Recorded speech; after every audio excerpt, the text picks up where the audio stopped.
बिस्मिल्लाहिर्रहमानिर्रहीम। अस्सलाम वालेकुम नाज़रीन, आप देख रहे हैं प्रोग्राम हॉट सीट और मैं हूं हमजा भट्टी। नाज़रीन, पाकिस्तान पीपल्स पार्टी के चेयरमैन बिलावल भुट्टो जरदारी ने कहा है कि इन्हें नहीं मालूम था कि मंसूर अली शाह साहब चीफ जस्टिस नहीं बनेंगे। बरतानवी नशरियाती अदारे को दिए गए इंटरव्यू में बिलावल भुट्टो जरदारी ने कहा कि 26वीं आईनी तरमीम जैसा इतना बड़ा काम किसी और चीफ जस्टिस की मौजूदगी में मुमकिन नहीं था और मुझे मालूम नहीं था कि मंसूर अली शाह चीफ जस्टिस नहीं बनेंगे। उन्होंने कहा कि मौलाना फजलुर रहमान के बगैर भी हमारे नंबर पूरे थे, ऑपोजिशन के बगैर भी हमारे नंबर पूरे थे। उन्होंने कहा कि अपनी मर्जी का आइन बना सकते थे, लेकिन पीपल्स पार्टी का तरीकाकार ये रहा है कि हम मिसाक जमहूरियत का वादा पूरा करना चाहते थे और जोरों जबरदस्ती से वोट नहीं चाहते थे। बिलावल भुट्टो ने मजीद कहा कि जो इख्तियारात आईनी अदालत को मिलने थे वो तो आईनी बेंच को मिल गए। उनका कहना था कि 1973 का आइन पास हुआ तो इस पर तनकीद की गई, 18वीं तरमीम मंजूर हुई तो इस पर भी तनकीद की गई। वही लोग अब इस तरमीम पर भी तनकीद कर रहे हैं। पीटीआई वाले कह रहे हैं फॉर्म 47 हम कहते हैं सिलेक्टेड। ये तो आप मानेंगे कि मैं ना फॉर्म 47 वाला हूं और ना सिलेक्टेड वाला हूं। चेयरमैन पीपीपी ने मजीद कहा कि यह इल्जाम झूठा है कि पीपल्स पार्टी की फौज की इमा पर यह काम कर रही है।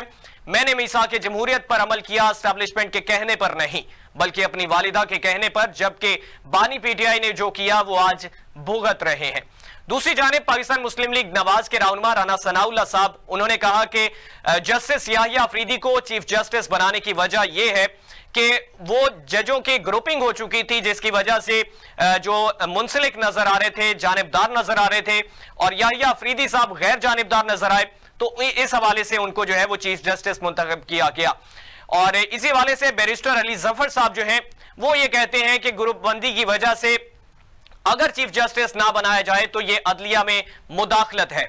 और दूसरा, उन्होंने बानी पीटीआई से जेल में मुलाकात जो हुई है वकलात की, उसमें शुएब शाहीन साहब मौजूद थे और इसमें फैसल चौधरी साहब मौजूद थे। उन्होंने आगाह किया, उन्होंने कहा कि बानी पीटीआई को बता दिया गया है कि मौलाना फजलुर रहमान साहब ने आईनी तरमीम में वोट दिया है। और दूसरा, उन्होंने कहा कि उनके साथ नारवा सलूक किया गया, उनको गैर इंसानी माहौल वहां पर फराहम किया गया, 5 दिन तक उनको बिजली नहीं दी गई, ये तमाम तर बातें की। और दूसरी जानिब एहलिया जो है बानी पीटीआई की बुशरा बीबी साहबा, उनकी जमानत मंजूर हुई, उनको रिहा भी कर दिया गया। कल चूंकि रूपकार जारी नहीं हो सका था, मुलचल के जवा नहीं करवा पाए थे पाकिस्तान तहरीक इंसाफ के और बुशरा बीबी साहबा के वकला, और आज उनकी रिहाई मुमकिन हो सकी और बनी गाला वो शिफ्ट हो चुकी। और कहा यह जा रहा है कि जो चेयरमैन है बानी है पाकिस्तान तहरीक इंसाफ के, उनकी भी रिहाई जो है वो बिल्कुल करीब है।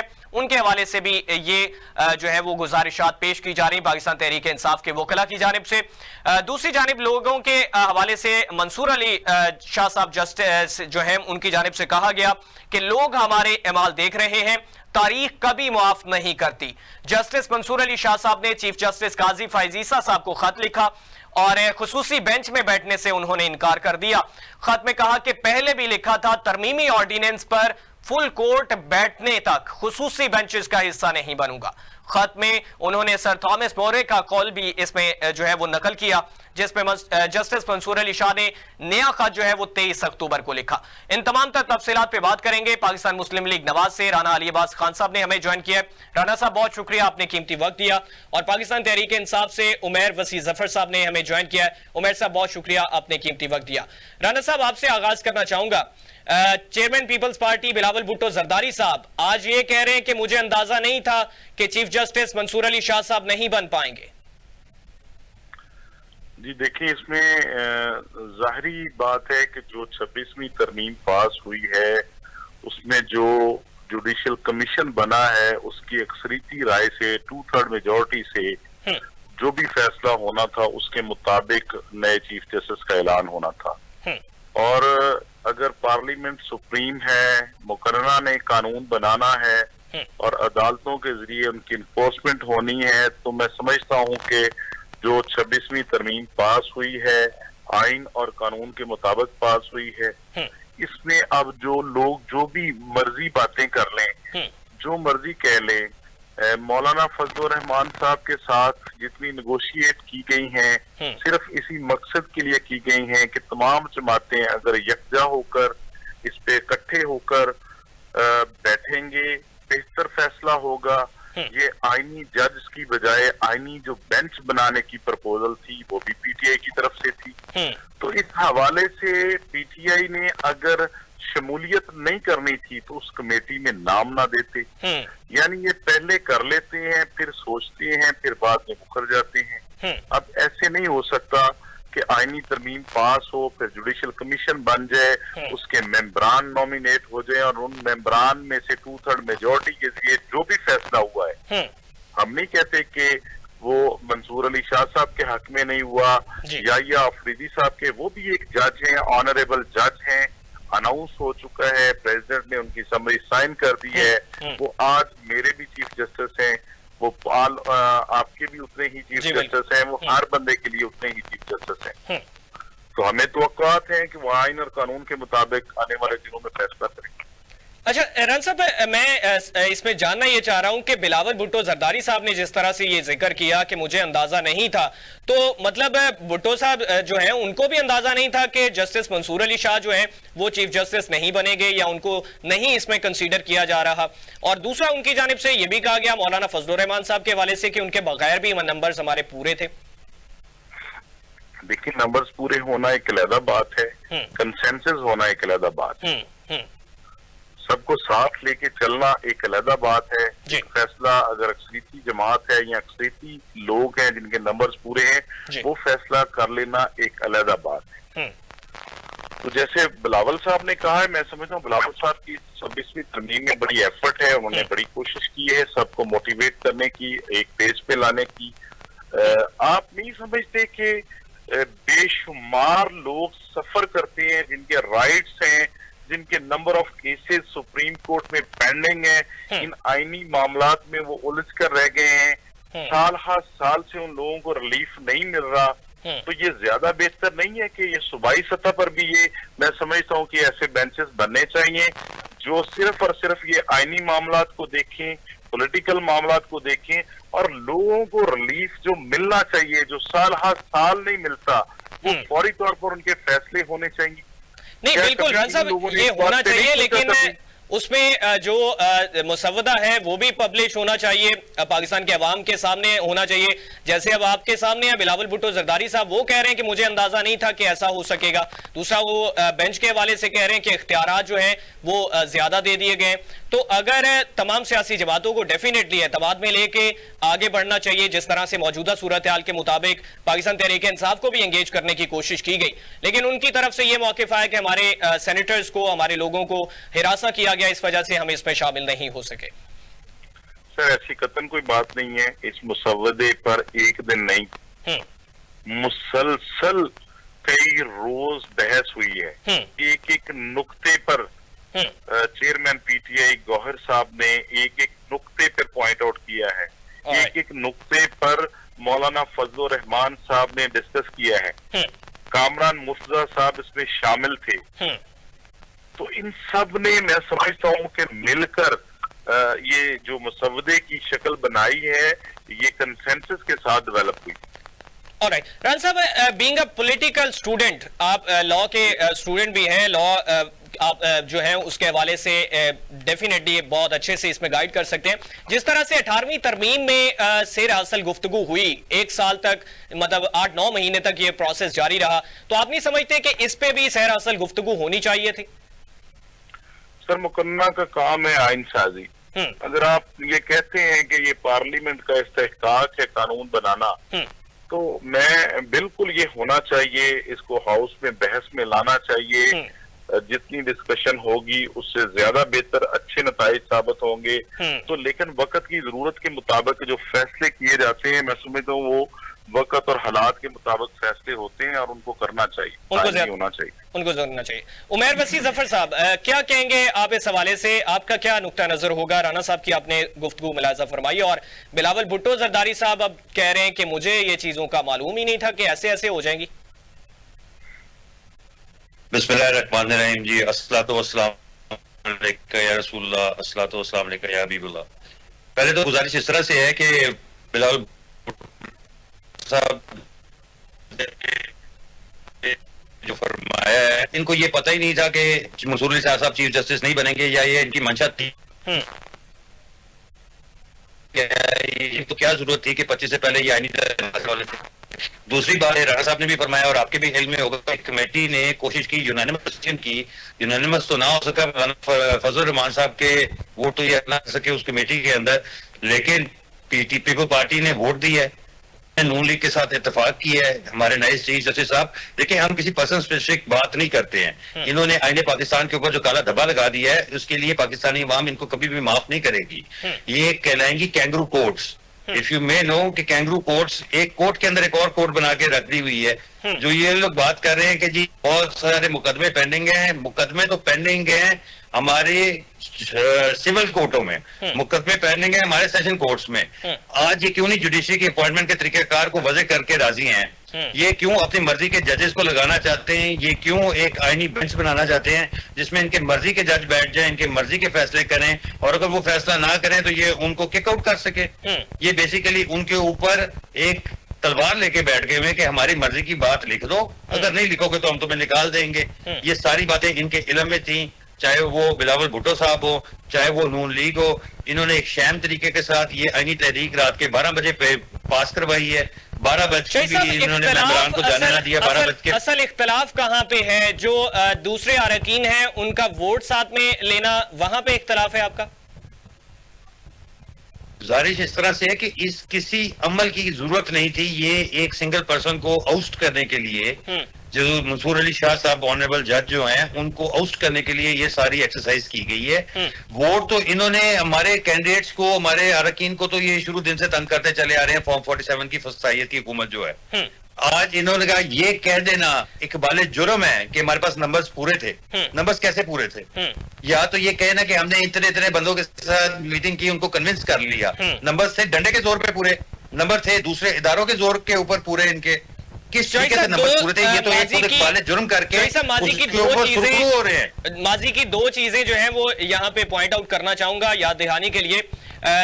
बलूचिस्तान में सेनेटर का जो है वो सेनेट में इंतखाब होता है, और दूसरे लोग अगर पाकिस्तान तहरीक इंसाफ के साथ मिलकर वोट देते हैं तो तब बानी चेयरमैन पीटीआई जो है उनकी जानिब से, खान साहब की जानिब से कहा गया कि लोगों के जमीर जाग चुके हैं, इस वजह से लोगों ने वोट दिया हमें। दूसरी बात, पाकिस्तान तहरीक इंसाफ ने भी आईनी अदालत के कयाम के हवाले से वोट दिया, आपको याद होगा। आपको गुजारिश करूं तो फिर आपको वो भी याद होना चाहिए कि केपीके में अगर 22 एमपीएस ने सेनेट में आके पार्टी की मंशा के खिलाफ वोट दिया था तो खान साहब ने उनको भी सारों को बाहर निकाल दिया था। ठीक है, ये चीज अगर बलूचिस्तान की बात करेंगे तो बलूचिस्तान में वोटिंग का प्रोसीजर ही अक्सर मुख्तलिफ है। वहां पे एक सरदारी निजाम कायम है, वहां पे जो पार्लियामेंट है वो भी मुख्तलिफ। सर कानून तो बिल्कुल पूरे पाकिस्तान के लिए सेम है। मैं बात वोटिंग की कर रहा हूँ। जी जी। अगर वोटिंग का आप ये साबित कर दे कि किसी भी एक एमपी एमएनए को बलूचिस्तान के उठा के लेके गए हैं, जो कि हम साबित करते हैं कि उठा के लेके गए हैं, हमारे मेंबरों ने फ्लोर ऑफ द हाउस जाके कहा कि मेंबरों को उठा के लेके गए, उनके कारोबार तबाह किए हैं, उनको हर किस्म का नुकसान पहुंचाया, उन पे FIR किए हैं, उन पे दबाव डाल के रखा है कि इनकी मर्जी के मुताबिक वोट देते हैं। क्या ये हकीकत आज के दिन में है कि नहीं है? शोई साहब, जिन्होंने वोट दिया वो तो तरदीद कर रहे हैं, वो कह रहे हैं कि हमारे साथ ऐसा नहीं हुआ। जिन्होंने वोट दिया वो तरदीद करते नजर आ रहे हैं।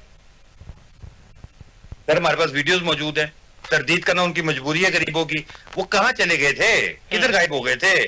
कौन सा जमीर जाग गया था? अगर जमीर जाग गया तो अपनी सीटों से इस्तीफे दें। पार्टी की पॉलिसी से मुतफिक नहीं है, सीटों से इस्तीफे दें, घर जाए, नया इलेक्शन लड़े और मैदान में आ जाए। कुरैशी साहब कहते हैं कि वालिद मोहतरम की जो है वो सजेशन पे रूपोशी इख्तियार की। उन्होंने कहा कि मुझे वालिद साहब ने कहा था कि रूपोश हो जाए मौजूदा वक्त के मुताबिक।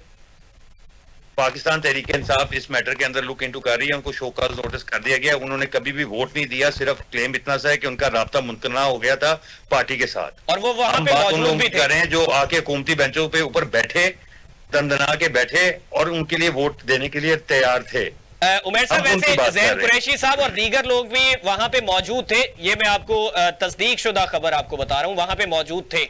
और दूसरी बात यह है कि जिस तरह से शाह साहब के हवाले से सेनेटर जो है उनकी हवाले से कहा गया, उन्होंने कहा कि मुझसे लोकेशन मंगवाई गई, सेनेटर शिबली फराज साहब ने लोकेशन मंगवाई, जब मैंने लोकेशन भेजी तो कुछ देर के बाद मुझे उठा लिया गया। जी तो आपका क्या कहने का मकसद है कि शिबली फराज साहब उनको उठा के ले गए? मैं आपसे जानने की कोशिश कर रहा हूं। है, उनके पास ये इख्तियारात हैं, उनके पास ये वसाइल हैं, जिन लोगों के पास इख्तियारात हैं, वसाइल हैं। सेनेटर अर्ज कर रहे थे ये जी, तो इसका अर्ज करने का मकसद ये भी हो सकता है कि उनकी कॉन्वर्सेशन जो है वो इंटरसेप्ट हो रही थी। सर काइंडली सच को सच और हकीकत को हकीकत माने, इसको झूठ के जरिए छुपाने की कोशिश, चादरपोशी करने की कोशिश ना करें। ये आज के पाकिस्तान की ये हकीकत है कि मेंबरों पे अनड्यू प्रेशर डाला गया, अपनी मर्जी की आईनी तरमीम करवाई गई और उस आईनी तरमीम के जरिए एक कैंगरू कोर्ट्स कॉन्स्टिट्यूट करने की भरपूर कोशिश की गई, जिसमें ये नाकाम हुए किसी हद तक, लेकिन फिर भी एक आईनी बेंच बनाने में कामयाब हो गए हैं। इसके क्या असरात होंगे, हमारी नस्लें बर्बाद करने की तरफ ये चल पड़े हुए हैं। कभी भी एक मुल्क में दो आईनी निजाम नहीं चल सके हैं। आप कौन सी ऐसी रेट है जिसमें कॉन्स्टिट्यूशनल मैटर नहीं होता? हर जगह कॉन्स्टिट्यूशनल मैटर होता है। तो आपका कहने का मकसद ये है कि सुप्रीम कोर्ट के 5 जजेस ही सुप्रीम कोर्ट के चलाएंगे आज के बाद से? वो बहुत थोड़े मैटर्स होते हैं जो प्रॉपर्टी डिस्प्यूट से कोई इस किस्म के होते हैं, जो आए हुए होते हैं, फैमिली मैटर्स होते हैं जिसमें कॉन्स्टिट्यूशनल पॉइंट ऑफ लॉ नहीं होता। 75% केसेस ऐसे होते हैं जिसमें कॉन्स्टिट्यूशनल मैटर पेंडिंग होता है। और आप ये देखेंगे कि इनकी की हुई तरमीम जो है वो इन्हीं के गले पड़ जाएंगी। सुप्रीम कोर्ट खुद ही हाथ उठा लेगी। ये पॉसिबल ही नहीं है कि आईनी मामला को सुनने के लिए 5 जजों का बेंच बैठा रहे। या तो ये कहें कि जी पॉलिटिकल मामलों के लिए हमने एक बेंच बना दिया है। असल बात ये जो कहना चाहते हैं ना आईनी बेंच, वो ये कहना चाहते हैं कि हमने पॉलिटिकल मामलों के लिए अपना बेंच बना दिया है कि हमारे फॉर्म 47 और 45 को कोई खोल के हमारी हकीकत आश्कार ना कर दे। नवाज शरीफ साहब जो वोटों से हार चुके हुए हैं उनको कोई मंजर-ए-आम पे ना ले आए। शहबाज शरीफ साहब जो वोटों से हार चुके हुए हैं उनको मंजर-ए-आम पे उनके फॉर्म 45, 47 ना ले आए। हमने एक पॉलिटिकल बेंच बनाया है। असल बात जो इनको करने की है, कॉन्स्टिट्यूशनल बेंच से बढ़ के ये माने इस बात को कि पॉलिटिकल बेंच बनाया है। हम एक पॉलिटिकल आईनी तरमीम नहीं लेके आए, हम एक डंडे की आईनी तरमीम लेके आए हैं। ठीक, राणा साहब आपसे जानना चाहूंगा, बुशरा बीबी साहबा जो है उनको रिहा कर दिया गया, तोशाखाना 2 केस में उनकी जमानत मंजूर हो गई। तो कहा यह जा रहा है पाकिस्तान तहरीक इंसाफ की जानिब से कि वो गैर सियासी हैं, उनका सियासत से ताल्लुक भी नहीं है, फिर भी उनको जो है वो बेजा इस तरह से गिरफ्त में रखा गया, 9 महीने तक उनको रखा। और दूसरा ये कह रहे हैं कि कोई डील नहीं हुई है, डील के बगैर उनकी रिहाई मुमकिन हो सकी है। देखिए, बात ये नहीं है। मैं समझता हूँ कि अगर बुशरा बीबी की बेल आउट हो गई है और वो किसी और मुकदमे में नॉमिनेट नहीं है तो आइन और कानून के मुताबिक उनकी बेल बाउंड चले गए हैं तो उनको बिल्कुल रहा होना चाहिए। इसमें कोई दूसरी राय नहीं है।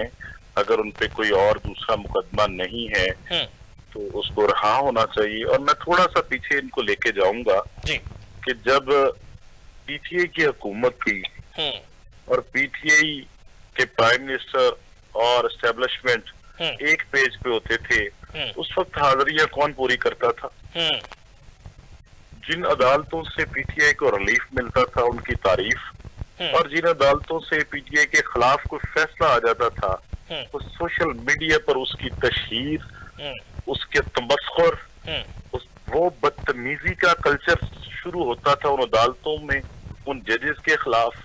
ये कल्चर को भूल गए कि जिन अदालतों से इनके फैसले हक में आए वो बहुत अच्छी हैं, जिन अदालतों से इनके खिलाफ फैसले आए वो बहुत बुरी हैं। इस तरह नहीं होता। मामलात को चलाने के लिए, इस मुल्क को चलाने के लिए इनको याद होगा कि किस तरीके से सेनेट में हाजिरियां पूरी होती थी, वो कौन कराता था, वो कैसे होती थी। आज इनको एस्टेब्लिशमेंट के रोल का बड़ा दुख लग रहा है। आज एस्टेब्लिशमेंट इनके लिए बहुत बुरी है। जब एस्टेब्लिशमेंट का रोल है, हाजिरियां पूरी करते थे उस वक्त बहुत अच्छे थे, उस वक्त एक पेज पे होते थे। रान साहब, एस्टेब्लिशमेंट का रोल है जिसपे पाकिस्तान तहरीक इंसाफ सीख पा होती है। सर, जब इनके साथ मैं समझता हूँ कि जब इनमें मिसाल दी है आप, अच्छा कौन भूला है कि कैसे हाजिरियां पूरी होती थी, कैसे टेलीफोन आते थे आजाद राकीन को, कैसे वोट लिए जाते थे। ये भूल गए हैं वो दिन। आज इनको इन चीजों पे एतराज है। उस वक्त भी हमारे लीडरान हाउस में कहते थे कि आपने पछताना है, मत काम ऐसे करें। कौन सी लीडरशिप है पाकिस्तान मुस्लिम लीग नून की जो बिहाइंड द बार नहीं गई? आज बड़ा दुख लग रहा है। राना सनाउल्लाह साहब, उनके बदतरीन मुखालिफ भी ये नहीं कह सकते कि वो ऐसा काम कर सकते हैं जो उन पे मुकदमा दर्ज किया गया। कैपिटल पनिशमेंट का पर्चा दे के आपने तो उनकी दुआएं खैर कह दी। ये तो अल्लाह की रहमत है कि उन्होंने अपनी बेगुनाही साबित की। वो सेफ सिटी के कैमरा के साथ, वो वहां पे एविडेंस ना होना, वो इस्तगासा है दायर करना, देखिए ये सारी चीजें जब ये खुद करते हैं तो उस वक्त इनको भूल जाते हैं कि ये वक्त बदल जाता है। लेकिन राना साहब आगे बढ़ना चाहिए, माजी की चीजों को जो है वो भुला के पॉलिटिकल डायलॉग के थ्रू सिचुएशंस को सॉर्ट आउट करना चाहिए। माजी में अगर पीएमएलएन करती रही तो पाकिस्तान तहरीक इंसाफ ने किया, पाकिस्तान तहरीक इंसाफ ने किया तो आज फिर पीएमएलएन और इत्तेहादी गवर्नमेंट कर रही है। तो अगर ये स्टेप से आगे निकल के पॉलिटिकल डायलॉग के थ्रू जो है वो सिचुएशन सॉर्ट आउट की जाए तो अवाम को डेफिनेटली वो फायदा भी मिल सकेगा। बिल्कुल आप सही कह रहे हैं। देखिए ऑब्वियसली बैठना पड़ता है। अगर कोई ये शख्स कहे कि मैंने इन लोगों के साथ बैठना ही नहीं है, बात ही नहीं करनी, तो फिर इस तरह से निजाम नहीं चलता, इस तरह से काम नहीं चलता। जी अगर अपोजिशन और गवर्नमेंट एक गाड़ी के दो पहिए हैं, जी जी ये कहा जाता है, तो फिर ये दोनों पहियों को आपस में बैठना पड़ता है, टेबल पे बैठ के बात करनी पड़ती है। और जब खान साहब ये कहेंगे कि मैंने इनसे बात ही नहीं करनी, तो फिर जिनसे उन्होंने बात करनी है वो उनसे कर ले।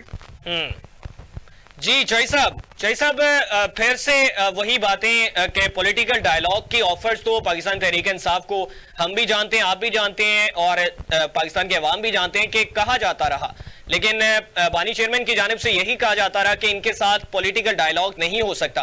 तो मौलाना साहब के साथ कैसे हो गया जो पीडीएम के सदर रहे?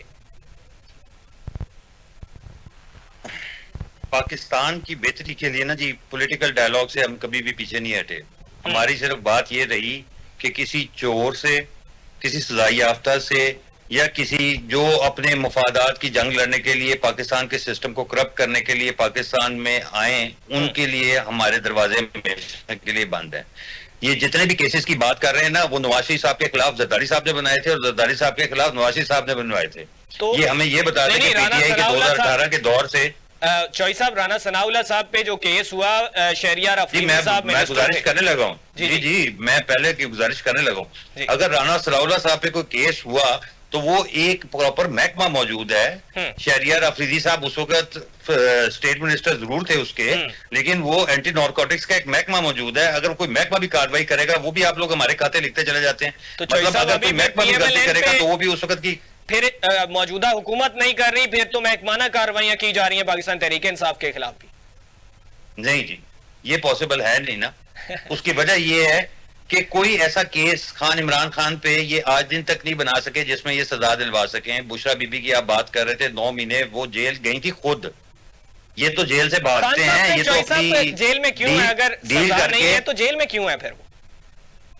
जी मेरी, अगर मुझे आप थोड़ी सी बात को कंप्लीट कर लेने देंगे तो चीजें बड़ी आसान हो जाएंगी, मैं बेहतर तरीके से शायद एक्सप्लेन कर सकूं। जी कंटिन्यू करें। बुशरा बीबी जेल गई थी खुद, ठीक है जी, और उन्होंने खुद जाके कोर्ट के उनके आगे सरेंडर किया था। उसके बावजूद 9 महीने उधर रखने के बाद, हर किस्म की ट्रायल और शहादतें इकट्ठी करने के बावजूद ये एक भी जुर्म उनके ऊपर साबित नहीं कर सके और ना ही कोई मजीद FIR बना सके। इमरान खान साहब की बहनों का क्या कसूर है? वो किस लिए जेल में बैठी हुई हैं? खान साहब के ऊपर अगर कोई रिश्वत का केस ले सके, हम तो बताते हैं, हम क्या बताते हैं, अदारे बताते थे, आपका मीडिया बताता था कि नवाज शरीफ साहब ने फलां काम किया है, जरदारी साहब ने फलां काम किया है। ये इमरान खान साहब पे लगाए गए एलिगेशंस तो नहीं है, ये आप मीडिया के तरफ FBR की तरफ से शवाहिद इकट्ठे करके, नैब की तरफ से शवाहिद इकट्ठे करके, इन इदारों ने मिलकर आके एक केस पुट किया जो कि सुप्रीम कोर्ट में चलता रहा, जिसकी बेस के ऊपर मियां साहब नाअहल हो गए या जरदारी साहब को कुछ मुश्किलात का सामना आता रहा। कहे हाँ ये तोशाखाना केस बना के बैठे हुए हैं, कहे हाँ ये कि 1 रुपए का भी किकबैक खान इमरान खान ने अपने दौर में लिया हो, इतनी देर से ये इन्वेस्टिगेशन कर रहे हैं। कहे हाँ ये कि किसी भी जगह खान इमरान खान ने अनड्यू अपने आप को कोई भी बेनिफिट या अपनी पार्टी को कोई भी बेनिफिट पहुंचाए हो, हम इनकी 50 चीजें बताने के लिए तैयार हैं। इसी मौके के ऊपर हमें पता है कि मोटरवे कैसे बनी थी। करते थे वजीर आला पंजाब, वो इस वक्त कहां हैं? फराह गोगी साहबा हुआ करती थी, वो इस वक्त कहां हैं? शहजाद अकबर साहब होते थे, हुकूमत इनके हाथ में है, हुकूमत इनके हाथ में है, इतनी देर से इनके हाथ में है, काफी अरसा हो गया। अगर आप पिछले 16 महीने की हुकूमत भी बीच में PDM वाली भी शामिल कर लें और ये 8 महीने की हुकूमत भी शामिल कर लें तो 24 माह 2 साल का दौरानिया काफी लंबा होता है। मेरा ख्याल है वो कहां पे है, वो इनसे सवाल पूछना चाहिए। अगर उनके खिलाफ जुबानी कलामी नहीं बातें चलेंगी कि आप कहें कि वो कहां पे हैं, एलिगेशन लगाएं, उनको अदालत के अंदर कटहरे के अंदर लेके आए, शवाहिद लेके आए। फराह गोगी साहब भी इस पाकिस्तान में मौजूद हैं, उस्मान बुज़दार साहब भी इस पाकिस्तान के अंदर मौजूद हैं। अगर एक आने की भी करप्शन की है, everybody should be held accountable for their mistakes. हम कभी आपको अगर उनकी करप्शन को डिफेंड करते हुए नजर आए, you should help make us accountable as well. अच्छा चौई साहब, क्या समझते हैं, खान साहब ने खुद एडमिट किया कि तोशा खाना वाला मामला जो था वो घड़ी वाली बात उन्होंने खुद ये है, आपको भी अंदाजा होगा, स्टेज पे उन्होंने तकरीर के दौरान कहा कि वो मैंने सेल की, सेल करके जो पैसे आए उसमें से मैंने खुद इस्तेमाल नहीं किए, बनी गाला वाली सड़क बनने वाली थी वो सड़क भी बनवा ली थी। आप मुझे एक बात बताएं, पहली तो बात यह कि हम इस बहस में जाते नहीं कि नवाज शरीफ साहब ने या जरदारी साहब ने या मरियम बीबी ने या यूसुफ रजा गिलानी साहब ने, इन सब ने तोशाखाने से क्या क्या लिया, क्या क्या लिया, इस बहस में नहीं हम जाते, हम अपना जवाब देते हैं। जी जी, इनको अपना जवाब देने दीजिए। ऑलराइट। एक प्रोगेटिव है प्राइम मिनिस्टर का कि जो उसको तोहाइफ बाहर से मिलते हैं वो तोशाखाना में जमा करवाया, और तोशाखाना में जमा करवाने के बाद एक कैबिनेट की कमेटी होती है, कैबिनेट की कमेटी उसकी एक प्राइस मुख्तस करती है, उस प्राइस के ऊपर वो अपने पेमेंट करने के बाद वो उसको खरीद सकता है जी, और खरीदने के बाद वो उसका एसेट बन जाता है। इसमें बात में कोई कदगन नहीं है, कोई मलामत नहीं है, कोई इसको डिनाई नहीं कर सकता। खान साहब ने इसी तरह वो घड़ियां जो शेख सलमान ने दी थी वो उन्होंने तोशाखाना से वसूल कर ली, उसके एवज जो पेमेंट बनती थी वो दे दी, और वो घड़ियां उन्होंने फर्दर बेच दी। यहाँ पे कहाँ पे कानून में लिखा है कि तोशाखाना से चीज देने के बाद आप बेच नहीं सकते? नहीं, वो ये कहते हैं, इल्जाम ये लगाया जाता है कि जो उसका मुख्तस रेट लगवाया गया वो एक्चुअल पर्सन ही अपने ही बंदों के साथ लगवा के वो उसके एक्चुअल रेट पे बहुत कम रेट लगवा के उसको सेल आउट किया गया। इख्तलाफ यहाँ पे जो रेट है ना जी, वो किसी साजे माजे गामे ने नहीं लगाया। मैंने आपको गुजारिश की कि कैबिनेट डिवीजन की एक कमेटी होती है, वो कमेटी जाके जो मुख्तलिफ तहाइफ आते हैं उसको मार्केट रेट के ऊपर वैल्यूएट करती है। बिल्कुल ऐसे ही है। अब ये सरकारी मुलाजमीन हैं जिन्होंने किया है, उनको दें सजा, वो भी उन पे चलाएं ट्रायल। मुकदमे का इंदराज हुआ कि नहीं हुआ? जी आप बताइए, नहीं हुआ किसी पे मुकदमे का इंदराज। मेरी इंफॉर्मेशन के मुताबिक वो लोग भी इसमें शामिल तफ्तीश होते हैं। सर सामने तफ्तीश होना अलग बात है, अगर किसी ने गलत किया, अगर किसी ने उसकी प्राइस गलत लगाई है ना जी, तो वो उधर से शुरू होगा। पहला तो मुजरिम वो है जिसने उसकी प्राइस गलत लगाई है, ठीक हो गया। जिसने प्राइस पे की है वो मुजरिम नहीं हो सकता। अगर ये कह दें, आके साबित कर दे कि खान इमरान खान के कहने के ऊपर हमने प्राइस गलत लगाई थी, तो देन वाइकेरियस लायबिलिटी की सूरत में ये बैक की तरफ चल सकता है। लेकिन सबसे पहले तो उनको सजा दें जिन्होंने इनकी प्राइस लगाई है गलत, कि ये सजा हो गई, इनको हो गई। अब इस सजा के बाद आप चूंकि इस ट्रांजैक्शन के बेनिफिशियरी थे तो खान इमरान खान की तरफ चलें। ऐसा कोई ट्रेल कहीं पे भी मौजूद नहीं है। ये सिर्फ ये कहते हैं कि खान इमरान खान ने तोशाखाने से घड़ियां ली, वो गलत ली, वो पैसे थोड़ों में ली, वो ज्यादा में ली और वो बेच दी। क्या ये कभी आके कहते हैं कि पैसे बाद में दिए या पहले दिए? ठीक, एक बंदे का वजीर आजम है जिसके पास 2-2 अरब 20-20 अरब की महीने की साल की एंट्रियां एग्जिट हो रहे हैं पैसों के, उसने आपकी ये 5-7-10 करोड़ रुपए की घड़ी चोरी करनी थी? B sensible. नहीं, उसमें देखें चौई साहब, गलती है, गलती पाकिस्तान मुस्लिम लीग नवाज से भी हुई, वो एडमिट करते हैं, गलतियां हो जाती हैं, इंसान है, तो गलती है तो गलती को एडमिट कर लेना चाहिए अगर गलती हो गई है तो। क्या गलती हो गई? तोहफा लेना गलती है, तोहफे को तोशाखाना से वसूल करना गलती है, कि उसको बेचना गलती है? गलती भी तो बता दें। चौई साहब, आप खुद कह रहे हैं कि उनको क्या जरूरत है इस इतनी सी रकम की, तो वो इतनी सी रकम से बनी गाला की सड़क क्यों बनवानी थी, और खुद पे इल्जाम भी लगवा लिया। इससे बेहतर था कि वो सबका सब तोशाखाना में मौजूद रहता। अच्छा, कानून में एक प्रोविजन दी हुई है कि तोशाखाना में जो तहफ़ जिस प्राइम मिनिस्टर, प्रेसिडेंट या जिसको पर्टिकुलर बंदे को मिलते हैं, चीफ ऑफ आर्मी स्टाफ को भी इवन, या जिसको रेलिवेंट बंदे को मिलते हैं, चीफ ऑफ आर्मी स्टाफ नहीं, सॉरी, तोशाखाना में जमा कराता, लेकिन चीफ जस्टिस वगैरह जिसको भी मिलते हैं वो जाके तोशाखाना में जमा हो जाते हैं। सबके पास ओपन फील्ड है, कोई भी पैसे दे के वो जमा कर ले सकता है। रेड बुक लिखी हुई है, उसके ऊपर उन्होंने प्रोगेटिव सारे फेडरल मिनिस्टर्स के भी लिखे हुए हैं, तो चेयरमैन सेनेट के भी लिखे हुए हैं, स्पीकर साहब के भी लिखे हुए हैं कि किस किस के पास प्रोगेटिव है कि तोशाखाना से वो सरकारी रेट के ऊपर वो चीजें खरीद सकता है। अब ये या तो कानून बदलें, ठीक है जी। अगर उस किसी बंदे ने लॉ को फॉलो करते हुए एक अमल किया है तो आपने कहना कि चूंकि ये इमरान खान ने किया है तो इसलिए गलत है, ये तो ज्यादती है। मुकदमा कानून के मुताबिक चल रहा है सर, कानून के मुताबिक नहीं, मुकदमा जो है वो आसो उम्मीदों और तमन्नाओं के ऊपर चल रहा है। कुछ लोग तख्ते लाहौर पे बैठ के ये फैसले करते हैं कि इनकी ईद यहाँ पे गुजरे, इनका रमजान यहाँ पे गुजरे, इसकी बहनों को भी पकड़ लो, इसकी बीवी को भी पकड़ लो, इसके भांजे को भी पकड़ लो, चाहे केस बनता हो या ना बनता हो। अगर कोर्ट के मुताबिक मुकदमा चलाना है ना, तो आज इमरान खान को ओपन कोर्ट पे ले आए, पेशावर से लेके कराची तक गाड़ियों की लाइनें ना लग जाए ना, तो आप हमें कहिएगा कि पीटीआई छोड़ के चले जाओ। अगर इतनी जरूरत है ना, तो आज एक दिन की पेशी के कानून की पासदारी करनी है, तो एक दिन की पेशी के लिए खान इमरान खान को ओपन कोर्ट में ट्रायल के लिए लेके आए। राना साहब, उमैर वसी साहब कह रहे हैं कि ये तमाम चीजें बेबुनियाद हैं और जानबूझ के खान साहब के साथ ज्यादतियां की जा रही हैं, बहनों के साथ ज्यादतियां की जा रही हैं।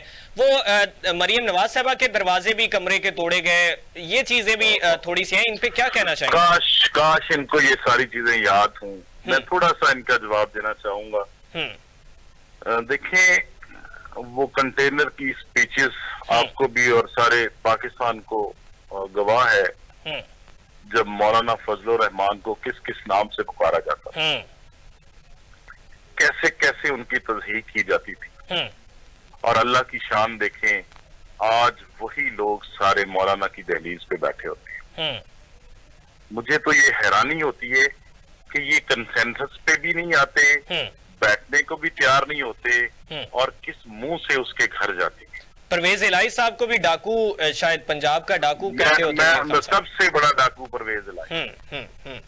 शेख रशीद के बारे में भी उनके वैसे ही ख्यालात होते थे। प्रोग्राम में उन्होंने ये कहा था। तो राना साहब, ऐसा कौन सा मसला है कि दीगर लोगों के साथ सॉर्ट आउट हो गया, आपको कबूल क्यों नहीं कर रहे? बारे में की है, और ये गवाह है कि यार ये फिर कहते हैं बात अखलाकियात की, ये फिर कहते हैं कि बात बैठ के करनी चाहिए कंसेंसस की। इनकी सोच ही नहीं है। अभी ये मैच्योरिटी, डेवलपमेंट, पॉलिटिकल, मैं समझता हूँ अभी इनमें मैच्योरिटी नहीं आ सकी। आज ये सोच के पछताते जरूर होंगे कि हम कौन कौन सी बातें करते रहे।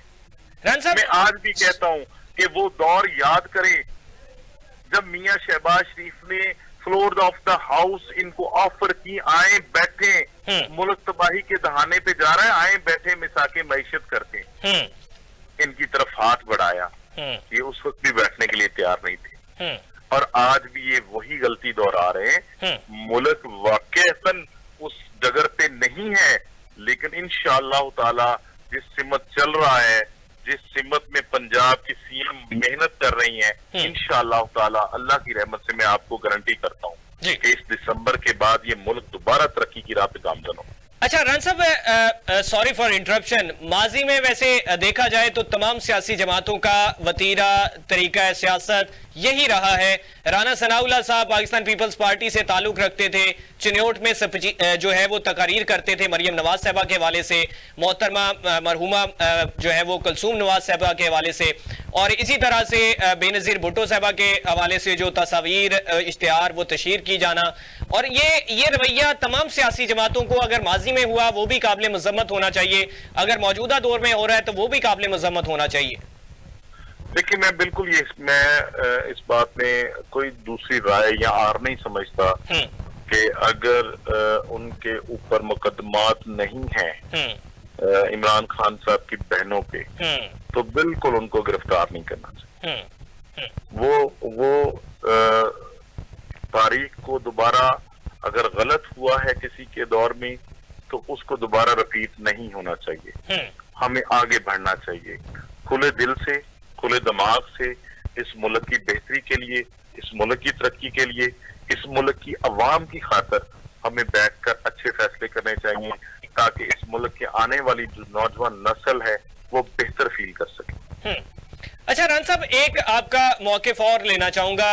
पाकिस्तान तहरीक इंसाफ तो नहीं मानने को तैयार है। वो कहते हैं कि हम पूरा मुल्क अब बंद करेंगे, हम इसको अदालती फैसलों के मुताबिक देखेंगे, अगर आईनी तरमीम जो है हमारी मुताबिक नहीं इसको कैंसिल किया जाता, इसको खारिज किया जाता, तो फिर हम पूरा मुल्क बंद कर देंगे, हम इसको नहीं मानते।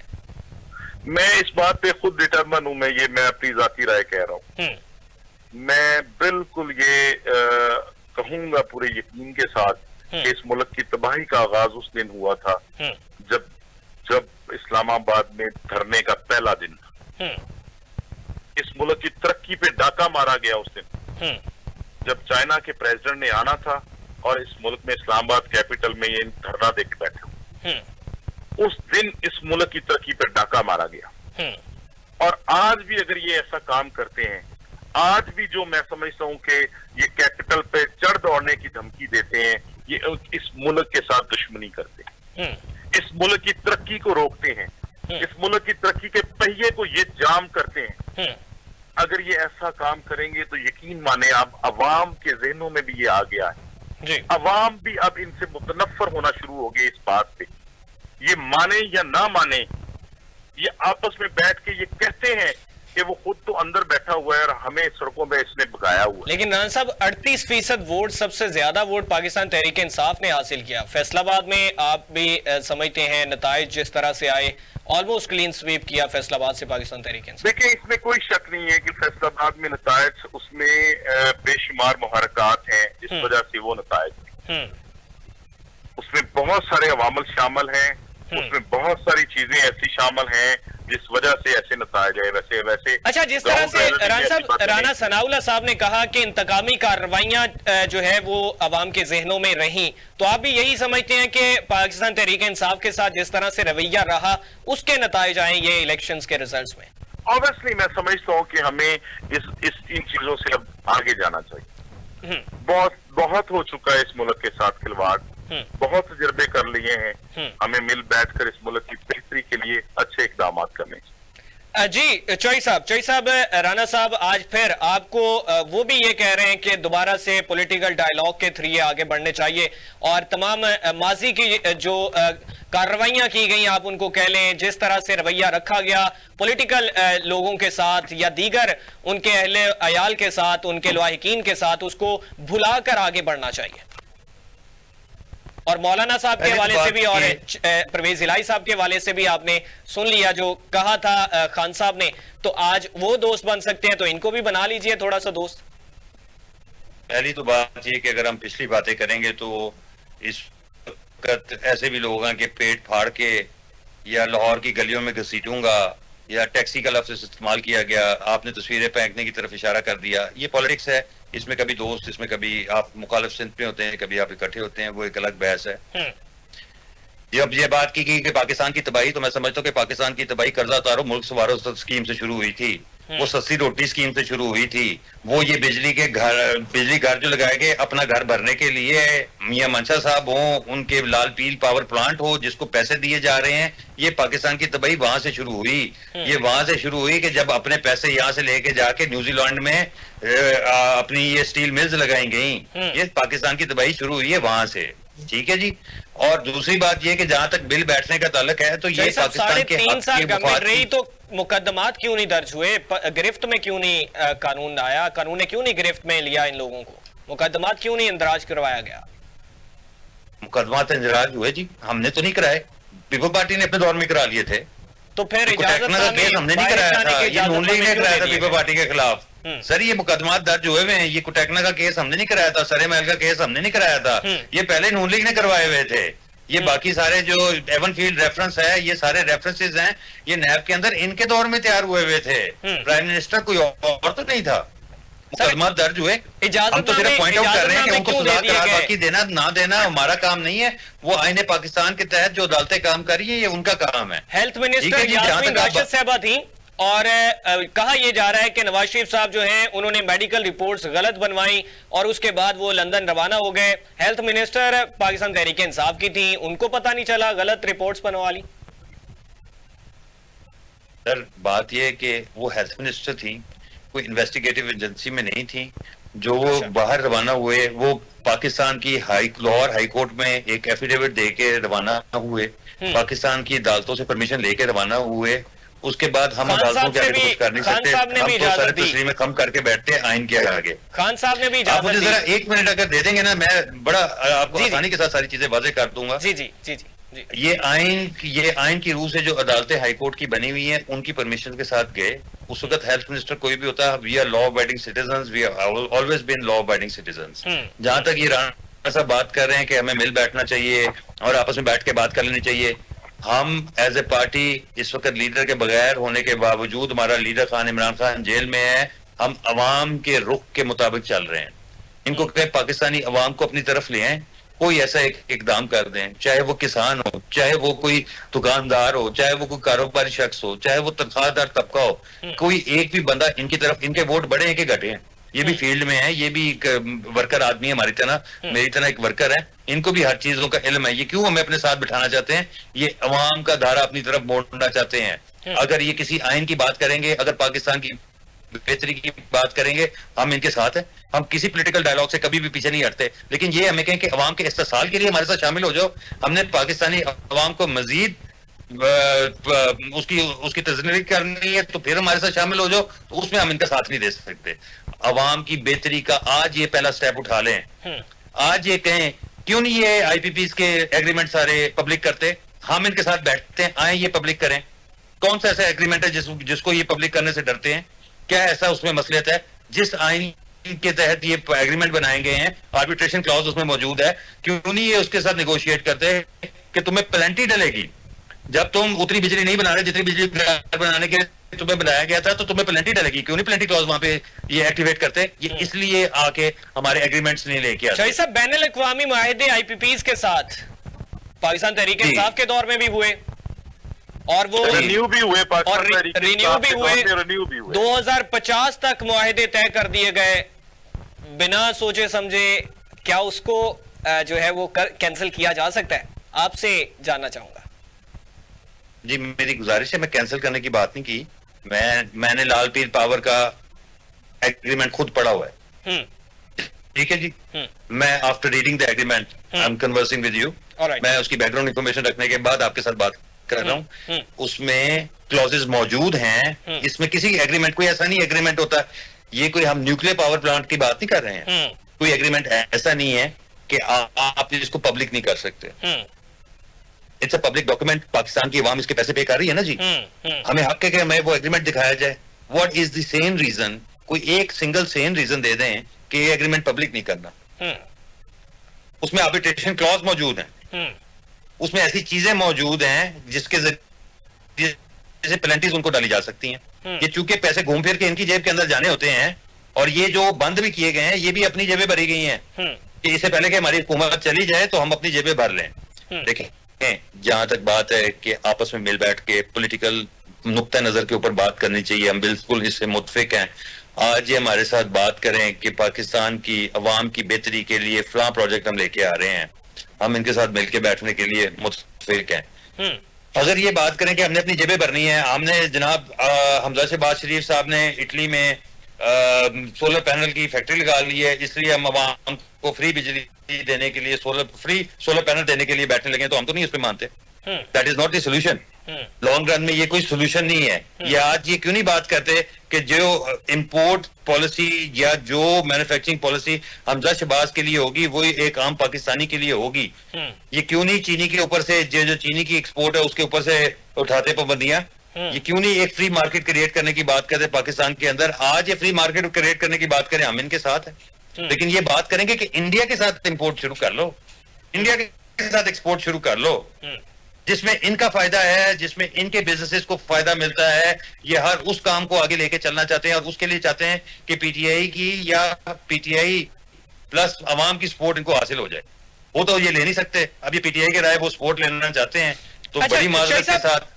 वक्त चूंकि कम है, सम अप करिएगा। आखिरी क्वेश्चन आपसे और फिर राना साहब से जाते जाते सम अप करते हुए जानना चाहूंगा। चौधरी साहब, एक तो ये कि कर्ज जो है वो रिकॉर्ड टूट चुका है। जो इंटरिम गवर्नमेंट थी उससे भी ज्यादा कर्ज इस मौजूदा गवर्नमेंट ने इस थोड़े से अरसे में ले लिया है। क्या कहना चाहेंगे इस पे? कर्ज ये इसलिए लेते चले जा रहे हैं कि इनको दर्द नहीं है। ये अपनी किसी भी एक्सपेंस को कम करके राजी नहीं है। इस क्रेडिबिलिटी चूंकि पाकिस्तान में भी और इंटरनेशनली भी इतनी कम हो चुकी हुई है, ये पीआईए बेचने गए, घूम फिर के फिर पीआईए अपने बंदों को देने के लिए तैयार हो गए हैं। ये स्टील मिल बेचने के लिए गए, तो स्टील मिल में भी दुनिया ने कहा कि हमारे हाथ खड़े हैं, हम खरीदने के लिए तैयार नहीं है। ये रेकोटिक में इन्वेस्टमेंट ढूंढने के लिए गए, सऊदी ने कहा कि हम इसमें सोचेंगे, हम रिफाइनरी लगा देते हैं, इसके बाद हम इसके बारे में सोचेंगे। इनके साथ कोई इन्वेस्टमेंट करके राजी नहीं है, क्योंकि हर जगह पे ये मांगते हैं किकबैक्स। जहां तक बात आ गई कर्जों की, कर्जा जो $1 बिलियन आना है ना, उसमें से $700 मिलियन जो है ना, वो वापस फ्री पेमेंट हो जानी है सूद की सूरत में। ये पाकिस्तान एक वाहिद मुल्क है जो कर्जा मिलने या भीख मिलने की सूरत में खुश होते हैं। आप कर्जों की बजाय उनसे इन्वेस्टमेंट लेके आए काइंडली। आज भी हमारी ये इल्तिजा है कि पाकिस्तान के लिए इन्वेस्टमेंट लेके आए, जैसे खान इमरान खान के दौर में यहाँ पे ऑटोमोबाइल्स की फैक्ट्रीज लग रही थी, यहाँ पे मोबाइल मैन्युफैक्चरिंग की फैक्ट्रीज लग रही थी, वहां पे टेक्नोलॉजी ट्रांसफर की बातें हो रही थी, यहाँ पे मैन्युफैक्चरिंग यूनिट्स खुद आ रहे थे। चाइना यहाँ पे आके इन्वेस्टमेंट करने के लिए तैयार था, ना कि कर्जे देने के लिए। कर्जों से तो कभी किसी का पेट नहीं भरा, इनका पेट भरता रहेगा, मुल्क नहीं चल सकेगा, इनका मजीद पेट भरेगा और भरेगी, वापस रीपे करेगी पाकिस्तानी अवाम। अगर ये एक भी है, अगर ये लेके आए होते ना कि हम $7 बिलियन की जगह $1 बिलियन की इन्वेस्टमेंट ले आए हैं, तो that would have been beneficial for the generations to come. Now our generation will have to pay ये $7 बिलियन जो ये अपनी जेबों में भरने के लिए बैठे हुए हैं। और ये सिर्फ एक पेज पे इकट्ठे आज बैठे ही पीपल पार्टी और नून लीग इसलिए हैं कि इनको इस कर्जे की वास उम्मीद है कि इस कर्जे को हम अपनी जेबों में किस ज्यादा से ज्यादा मिकदार में डालें। अगर आप बिलावल साहब की या चीफ मिनिस्टर सिंध की वो बातें चला दें, जिस तरह से IMF का कर्जा अप्रूव हुआ, उन्होंने जो अपने शेयर के मुतालिक बातें शुरू कर दी, तो वही आपके सवालों का सारों को जवाब मिल जाएगा उनसे। जी रान साहब आखिर में आपसे जानना चाहूंगा, एक तो कर्ज जो है वो रिकॉर्ड टूट चुका, दूसरा उमर वसी जफर साहब की भी गुफ्तगू आपने सुनी, क्या कहना चाहेंगे? सम अप करेगा टाइम भाई? मैं इसमें गुजारिश करूंगा कि 4.25 साल इनकी हुकूमत रही है जी। इनके दौर में इमरान खान साहब बड़े नीट एंड क्लीन आदमी थे, तो IPP के जो कॉन्ट्रैक्ट है वो रिन्यू क्यों किए गए? अगर 4.25 साल में इन्होंने वो पब्लिश नहीं कर सके ये, तो ये जवाब देना कि ये उस वक्त क्यों नहीं पब्लिश कर सके? इन्होंने रिन्यू क्यों किए? अगर वो कॉन्ट्रैक्ट ऐसे ही इस मुल्क के खिलाफ थे या मुल्क की आवाम के खिलाफ थे या मुल्क के बेहतर मफाद में नहीं थे, तो उनको उस वक्त क्यों नहीं इन्होंने कैंसिल किया? उस वक्त रिन्यू क्यों किया? मैं एक छोटी सी अर्ज कर दूं कि हमारी हुकूमत ने डॉलर का रेट 170 रुपए पे फिक्स किया था, मार्केट रेट डॉलर पे लेके गए थे। देखिए, मैं आपकी बात में नहीं बोला जी प्रोजेक्ट की बात सजती नहीं है। इस मुल्क में कोई भी मेन प्रोजेक्ट आज तक भी, जितने भी मेगा प्रोजेक्ट्स हैं, वो अल्लाह की रहमत से मुस्लिम लीग नून के दौर में हुए। कोई एक मेगा प्रोजेक्ट नहीं ये कर सके 4.25 साल में। एक BRT बनाने में भी जो हालात हुए हैं वो मेरे और आपके सामने है। आप ऑरेंज लाइन से, मेट्रो से, मोटरवे से, बिजली के कारखानों से लेके हॉस्पिटल से लेके यूनिवर्सिटी तक के जाल बिछाए हैं मुस्लिम लीग नून की हुकूमत में। इनके मुंह से ये अच्छा नहीं लगता प्रोजेक्ट का। आज अगर मियां नवाज शरीफ का दौर, मियां शहबाज शरीफ का दौर पाकिस्तान की हिस्ट्री से निकाल दिया जाए ना, तो सिवाय खंडरात के अलावा कोई चीज बचे ना। ये किस मुंह से बात करते हैं प्रोजेक्ट्स की? इस मुल्क की तरक्की में जो किरदार मुस्लिम लीग नून ने अदा किया है वो किसी ने भी नहीं किया। जो 100 डैम बनाने का वादा किया था इन्होंने, 1 मेगावाट नहीं जनरेट कर सके। खान साहब, असल में 18.5 साल गवर्नमेंट पाकिस्तान मुस्लिम लीग नून ने की है, उन्होंने 4.25 साल किया है। वो कहते हैं हमें भी कुछ साल और जो है वो वक्त दरकार है। 4 साल एक सफिशिएंट टाइम है। जो ये दावा करें कि 100 दिन में करप्शन का खात्मा कर देंगे, और करप्शन के रिकॉर्ड टूट गए। ये उमैर साहब मेरे नेबर में ही है, जनावाला में। जब PTI की दौर थे और ये कहें कि करप्शन के रिकॉर्ड नहीं टूटे। कोई एक आदमी बताए, पुलिस मुलाजम जो कभी डर के और चोरी छुपे रिश्वत लेते थे, थाने के अंदर बैठ के ओपन कहते थे कितने पैसे लेने काम करने के। यार, उस्मान बुजदार जैसे बंदे को आपने 12 करोड़ के सूबे का चीफ मिनिस्टर लगाया, मंडी लगी हुई थी।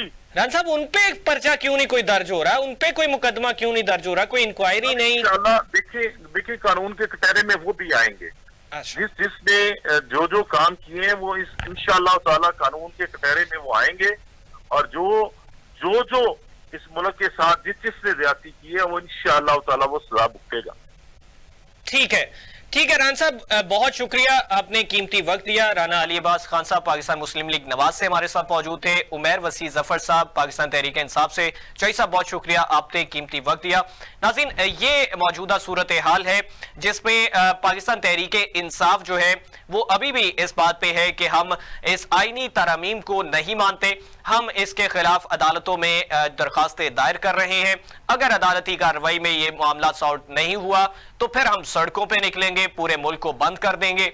और दूसरी जानिब आपने गुफ्तगू मुलाहिजा फरमाई जिसमें मौजूदा सूरत हाल के मुताबिक महंगाई के अनासर जो है उनके हवाले से भी बात की गई। IPPs का मामला भी ज़ेरे बहस आया और कहा यह जाता रहा कि माजी में यह किया गया, अब यह हो रहा है।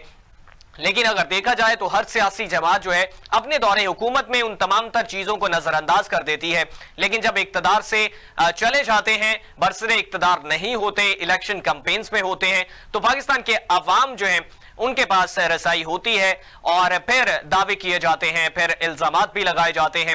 जब बरसरे इक्तदार होते हैं तो फिर वो तमाम चीजें नजरअंदाज की जाती हैं। अगर मौजूदा सूरत हाल में देखें तो पाकिस्तान के किसान जो है वो भी मुश्किल हालात में नजर आ रहे हैं। पाकिस्तान का हर तबका जो है वो डिस्टर्ब होता हुआ नजर आ रहा है, क्योंकि महंगाई की जो शरह है उसमें इजाफा हुआ, मुसलसल इजाफा हुआ। उस पर भी पाकिस्तान मुस्लिम लीग नवाज ये कहती है कि ये माजी की गई तमाम चीजें हैं जो आज सामने आ रही हैं। लेकिन दूसरी जानिब पाकिस्तान तहरीक इंसाफ कहती है कि ये मुस्लिम लीग नवाज की स्ट्रैटेजी है जिसकी वजह से ये पाकिस्तान के अवाम को सर्वाइव करना पड़ रहा है। नाजरीन, आज के लिए इतना ही। अपने मेजबान हमजा भट्टी को इजाजत दीजिए। अल्लाह ने के बान।